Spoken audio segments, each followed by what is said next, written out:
Bhagavad-gītā As It Is, by His Divine Grace, A.C. Bhaktivedanta Swami Prabhupāda. Chapter 2. Contents of the Gita Summarized.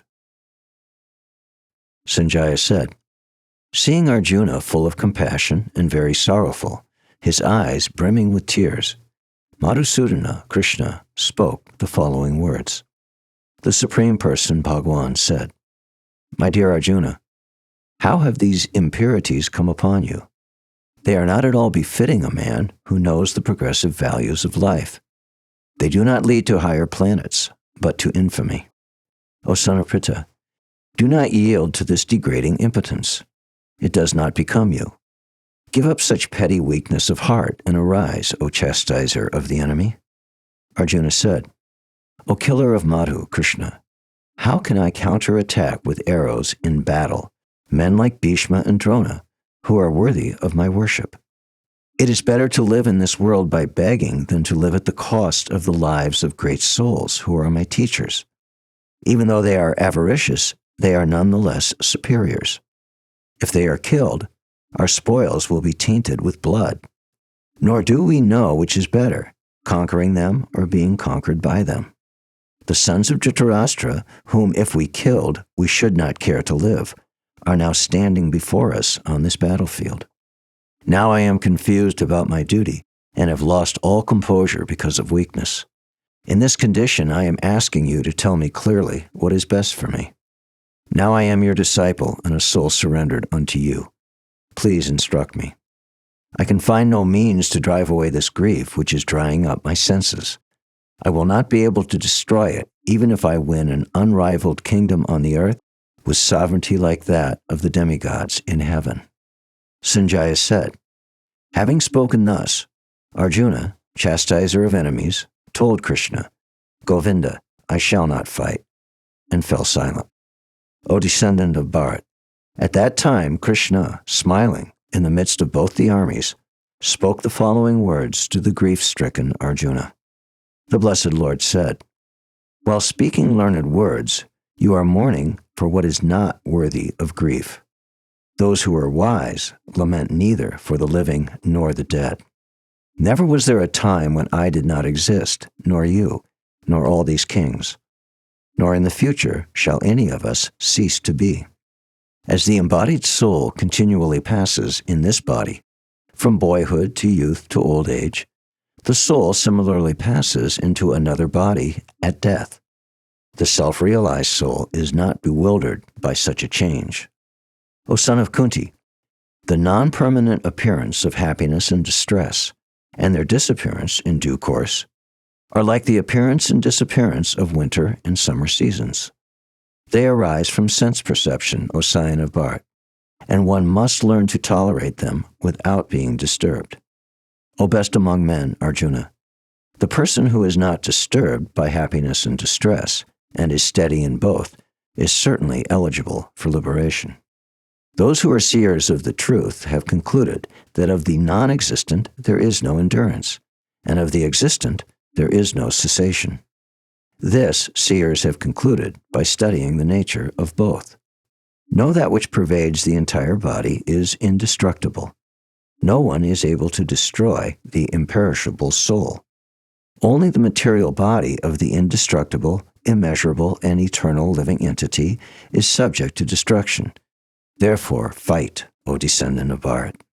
He who thinks that the living entity is the slayer or that he is slain does not understand.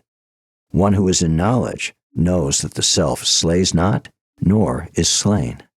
For the soul there is never birth nor death, nor having once been does he ever cease to be. He is unborn, eternal, ever existing, undying, and primeval.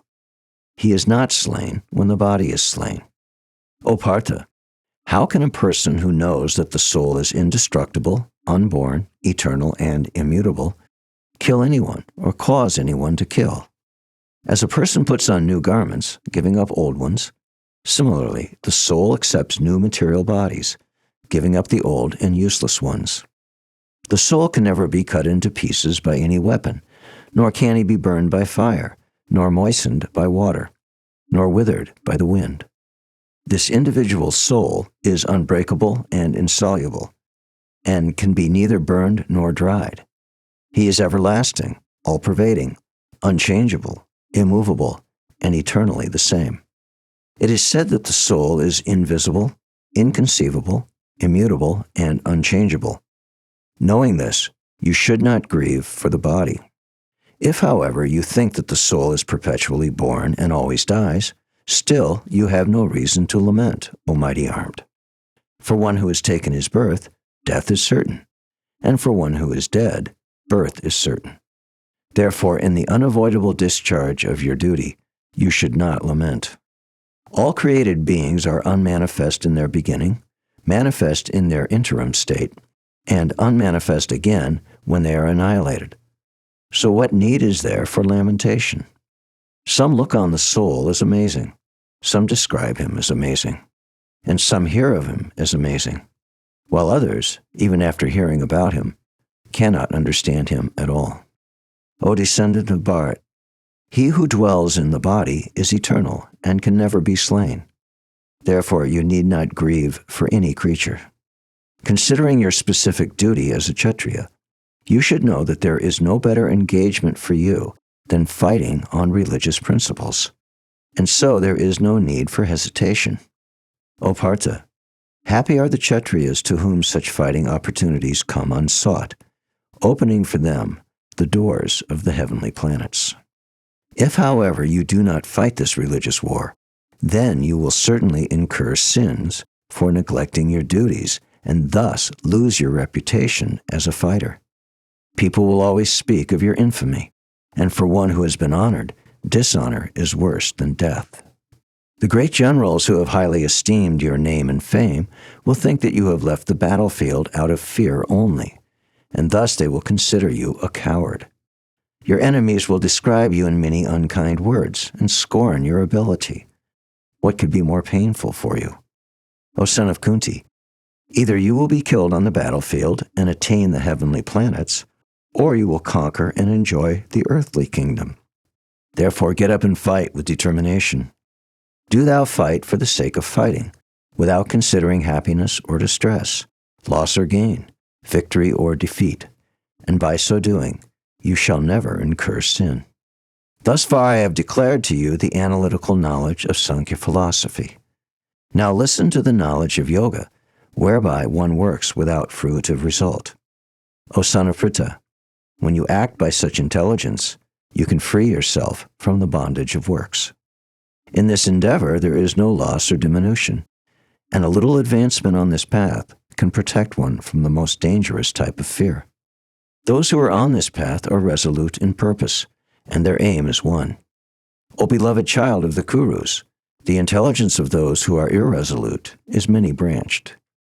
Men of small knowledge are very much attached to the flowery words of the Vedas, which recommend various fruitive activities for elevation to heavenly planets, resultant good birth, power, and so forth. Being desirous of sense gratification and opulent life, they say that there is nothing more than this. In the minds of those who are too attached to sense enjoyment and material opulence, and who are bewildered by such things, the resolute determination of devotional service to the Supreme Lord does not take place. The Vedas mainly deal with the subject of the three modes of material nature. Rise above these modes, O Arjuna. Be transcendental to all of them. Be free from all dualities and from all anxieties for gain and safety, and be established in the self. All purposes that are served by the small pond can at once be served by the great reservoirs of water. Similarly, all the purposes of the Vedas can be served to one who knows the purpose behind them. You have a right to perform your prescribed duty, but you are not entitled to the fruits of action. Never consider yourself to be the cause of the results of your activities, and never be attached to not doing your duty. Be steadfast in yoga, O Arjuna. Perform your duty and abandon all attachment to success or failure. Such evenness of mind is called yoga. O Dhananjaya, rid yourself of all fruitive activities by devotional service, and surrender fully to that consciousness. Those who want to enjoy the fruits of their work are misers. A man engaged in devotional service rids himself of both good and bad actions, even in this life. Therefore strive for yoga, O Arjuna, which is the art of all work. The wise, engaged in devotional service, take refuge in the Lord and free themselves from the cycle of birth and death by renouncing the fruits of action in the material world. In this way, they can attain that state beyond all miseries. When your intelligence has passed out of the dense forest of delusion, you shall become indifferent to all that has been heard and all that is to be heard. When your mind is no longer disturbed by the flowery language of the Vedas, and when it remains fixed in the trance of self-realization, then you will have attained the divine consciousness. Arjuna said, "What are the symptoms of one whose consciousness is thus merged in transcendence? How does he speak, and what is his language? How does he sit, and how does he walk?" The Blessed Lord said, "O Partha, when a man gives up all varieties of sense desire which arise from mental concoction, and when his mind finds satisfaction in the self alone, then he is said to be in pure transcendental consciousness. One who is not disturbed in spite of the threefold miseries, who is not elated when there is happiness, and who is free from attachment, fear, and anger, is called a sage of steady mind. He who is without attachment, who does not rejoice when he obtains good, nor lament when he obtains evil, is firmly fixed in perfect knowledge. One who is able to withdraw his senses from sense objects, as the tortoise draws his limbs within the shell, is to be understood as truly situated in knowledge. The embodied soul may be restricted from sense enjoyment, though the taste for sense objects remains. But, ceasing such engagements by experiencing a higher taste, he is fixed in consciousness. The senses are so strong and impetuous, O Arjuna, that they forcibly carry away the mind even of a man of discrimination who is endeavoring to control them. One who restrains his senses and fixes his consciousness upon me is known as a man of steady intelligence. While contemplating the objects of the senses, a person develops attachment for them, and from such attachment, lust develops, and from lust, anger arises. From anger, delusion arises, and from delusion, bewilderment of memory. When memory is bewildered, intelligence is lost, and when intelligence is lost, one falls down again into the material pool. One who can control his senses by practicing the regulated principles of freedom can obtain the complete mercy of the Lord, and thus become free from all attachment and aversion. For one who is so situated in the divine consciousness, the threefold miseries of material existence exist no longer. In such a happy state, one's intelligence soon becomes steady. One who is not in transcendental consciousness can have neither a controlled mind nor steady intelligence, without which there is no possibility of peace. And how can there be any happiness without peace? As a boat on the water is swept away by a strong wind, even one of the senses on which the mind focuses can carry away a man's intelligence. Therefore, O mighty armed, one whose senses are restrained from their objects is certainly of steady intelligence. What is night for all beings is the time of awakening for the self-controlled, and the time of awakening for all beings is night for the introspective sage. A person who is not disturbed by the incessant flow of desires that enter like rivers into the ocean, which is ever being filled but is always still, can alone achieve peace, and not the man who strives to satisfy such desires. A person who has given up all desires for sense gratification, who lives free from desires, who has given up all sense of proprietorship and is devoid of false ego, he alone can attain real peace. That is the way of the spiritual and godly life, after attaining which a man is not bewildered. Being so situated, even at the hour of death, one can enter into the kingdom of God.